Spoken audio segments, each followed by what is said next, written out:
오늘의 궁금증을 해결하기 위해 궁금량 등장.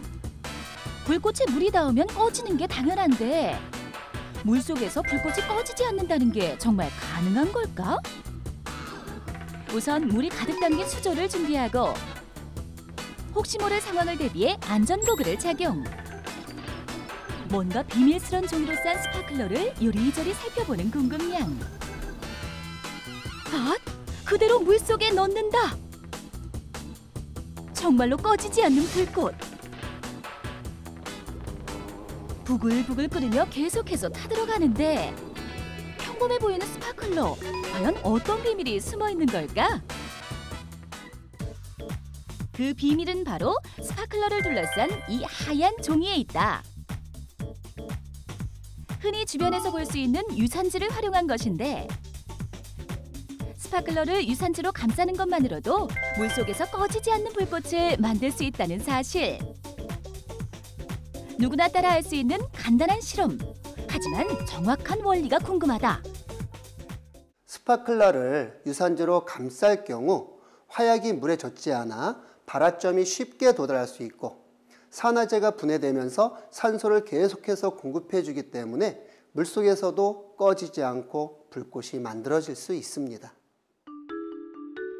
어떤 물질이 산소와 결합해 빛을 내며 타는 것을 연소라고 하는데 연소의 3요소인 탈물질과 산소, 그리고 발화점 이상의 온도가 있어야 물질의 연소가 일어나게 된다.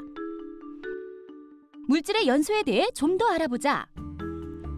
여기 종이로 만든 냄비가 있다.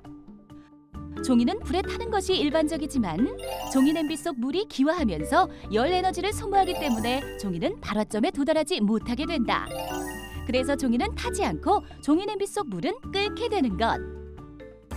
보통의 스파클러를 물속에 넣으면 화약이 물에 젖어 발화점 이상의 온도로 올라갈 수 없게 돼 불꽃이 꺼져버리지만 스파클러에 유산지를 감싸주면 불꽃을 내는 화약이 물에 젖지 않아 발화점에 쉽게 도달하게 되고 불꽃과 함께 산화제가 분해되면서 산소를 지속적으로 공급하는 것. 이렇게 연소의 3요소가 충족되며 물속에서도 꺼지지 않는 불꽃이 만들어진다는 사실 확인! 유레카!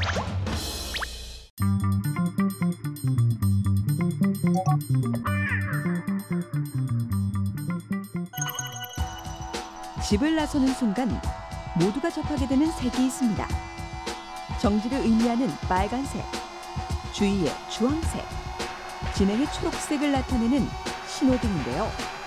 신호등은 왜 하필 빨로초의 3가지 색으로 정해진 걸까요? 1800년대 초 도시철도 시대가 시작되면서 자연스레 신호등의 역할도 커지게 되었습니다. 그 당시에는 빨간색이 정지, 초록색이 주의, 하얀색이 진행이었는데요. 1900년대 초 한 기관사가 신호등 표면이 깨져 있던 빨간색 신호를 하얀 신호로 착각해 앞에 기차와 충돌하는 대형 사고가 발생하게 됩니다. 이 사건을 계기로 진행 신호가 하얀색에서 초록색으로 바뀌었고 초록색과 색감 대비가 큰 주황색이 주의 신호로 바뀌게 되었죠. 더불어 빨간색은 7가지 색 중 먼 곳에서 가장 선명하게 보이기 때문에 색깔 구별이 비교적 어려운 사람들도 확인이 용이하고요. 신호등에서의 빨강은 피를 떠올리게 심리적으로 공포감을 안겨주기도 합니다. 아주 어두울 때나 깜깜할 때도 가장 멀리 우리가 인식할 수 있는 기능적인 색입니다. 그건 무슨 뜻이냐면 광량이 많아가지고 우리가 눈에 너무 잘 들어오는 거죠. 그러니까 적은 효율 갖고 에너지를 낼 수 있는 색이고 빨간색은 장파장이라서 깊이 침투하는 힘을 가지고 있어가지고 빨간색이 위험 경고 등에 쓰이는 경우입니다. 유레카!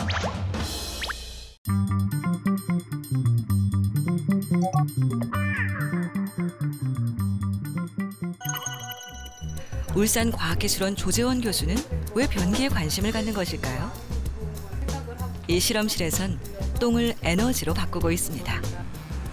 이게 바이오가스를 모아둔 공이 되는데요.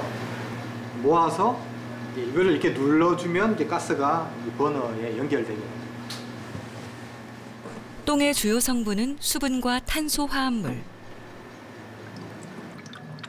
수분을 뺀 뒤 발효시키면 메탄가스가 발생합니다.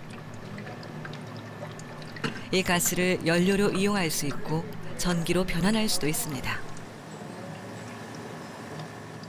하루에 이제 똥을 가지고 나올 수 있는 에너지가 전기로 환산하면 0.5kWh가 되는 거지 않습니까? 하고 50리터의 이제 바이오 에너지 메탄가스가 나오고요. 이 두 가지로부터 출발하는 거죠. 만약에 각 가정에서 변을 분리하고 한 군데로 모을 수만 있다면 그것을 에너지로 바꾸는 일은 어렵지 않습니다. 그 에너지로 아파트 단지의 모든 가로등을 밝히고 마을버스를 운행할 수도 있습니다.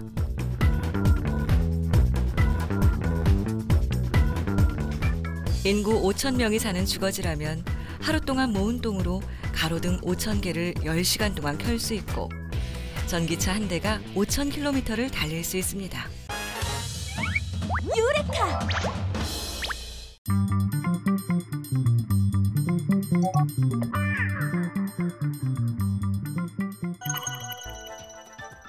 도로의 표면과 직접 접촉하여 주행하는 타이어의 외측은 고무층으로 덮여 있습니다. 이는 외부로부터의 충격이나 손상으로부터 내부의 구조물들을 보호하기 위해서인데요. 이 고무층은 트레드, 보강 벨트, 카카스 등으로 구분되어집니다.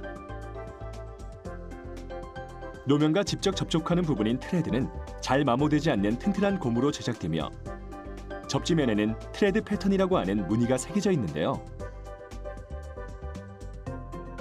원주 방향을 따라 여러 개의 홈을 만들어 놓은 리브형은 코너링과 승차감이 우수해 승용차에 적합하고 타이어의 회전 방향에 직각에 가까운 홈을 여러 개 파놓은 러그형은 구동력과 제동력이 좋아 트럭이나 산업용 차량 등에 사용됩니다.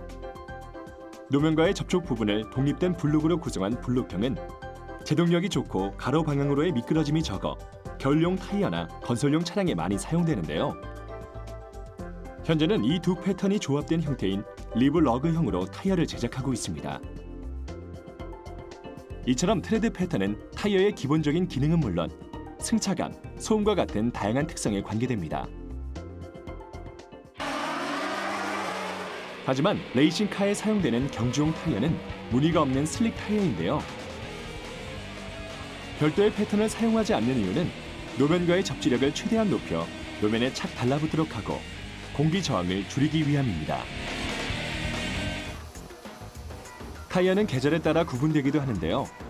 겨울에 사용되는 스노 타이어는 지면과 타이어 사이의 마찰력을 높이기 위해 일반 타이어에 비해 부드러운 고무를 사용합니다.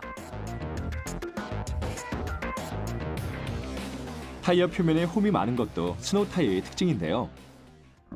블록 패턴의 트레드 무늬로 제동력이 특출하도록 설계되었습니다. 눈 위에서 잘 떠오르도록 트레드의 폭이 넓은 스노우 타이어는 홈에 끼어든 눈과 노면 위의 눈 사이를 분리시키는 성질과 마찰력으로 접지력을 얻어 눈길에서 바퀴가 헛돌거나 미끄러지는 현상을 줄여줍니다. 유레카!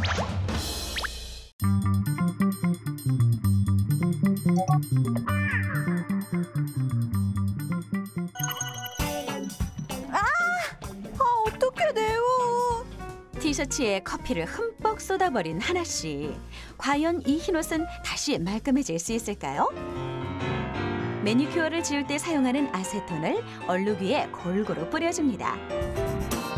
일반적으로 가정에서 사용하는 섬유 세제나 주방용, 그리고 신체용 세제 등의 중성 세제를 뿌린 후 솔로 쓱쓱 문질러주면 커피 얼룩이 조금씩 사라지는 것을 확인할 수 있습니다.